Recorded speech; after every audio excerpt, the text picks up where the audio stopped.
I have to retire now? Usually when someone is given an evening like this, they're way too dead to say thank you. So thank you. Over the past 9 years, I've sat at home and watched this show and this parade of comedy legends, and I said, as any comedian would say when he would watch this show, why him?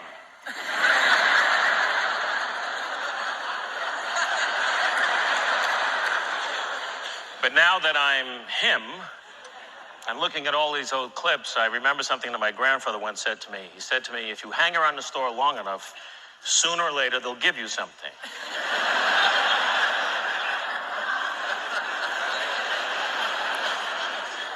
You know, I think about Mark Twain. Whenever I think about Mark Twain, one thing comes to mind. Cliff Notes.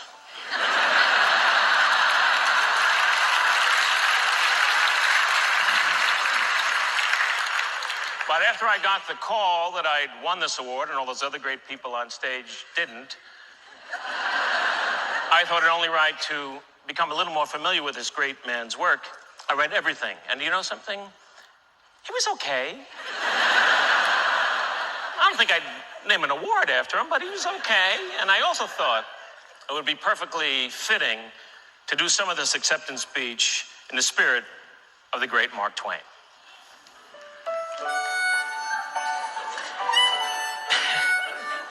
I should tell you, to further capture his spirit, I whittled this chair.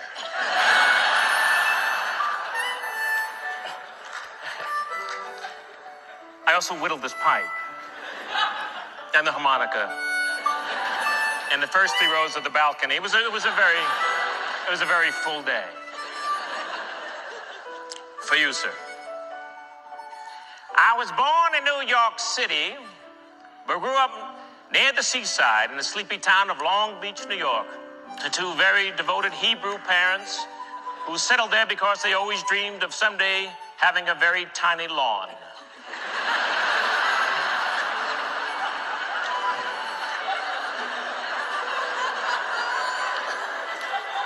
I was the last of 3 strong sons who grew to love the roar of laughter from the family elders as I performed for them when they would gather at Grandma Susie's house to partake of koshered parts of cows and chickens that had everybody filling up with gas so big they looked like Sebastian Cabot on a hot day.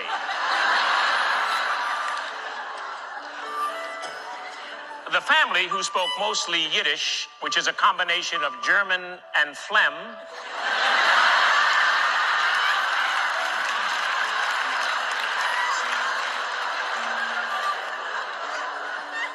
had a history of actors in the family. My grandfather, a man named Julius Crystal, was an actor in the Yiddish theater.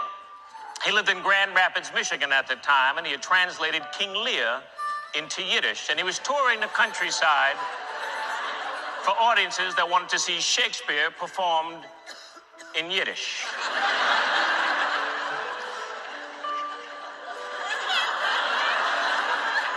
Four days later, the family moved to Brooklyn.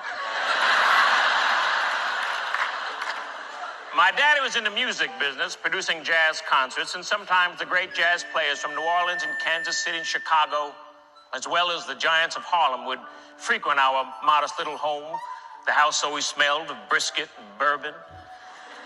And after smoking cigarettes with no writing on them,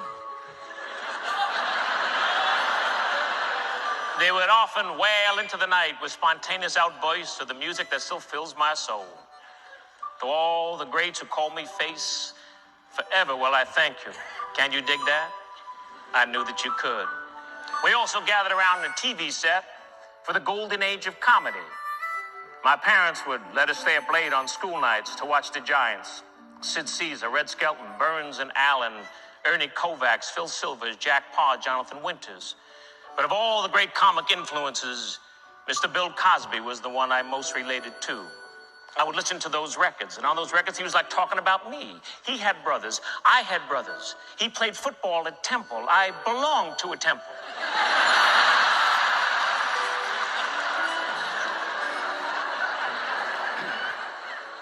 And now, so many years later, here I am tonight, still in front of a big crowd, where I feel as warm as an apple pie in the windowsill of Grandma Susie's kitchen.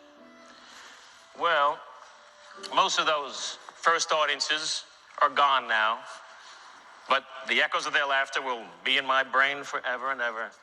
I thank them for listening. They were a very captive audience. They had to be. My mom had stolen their car keys.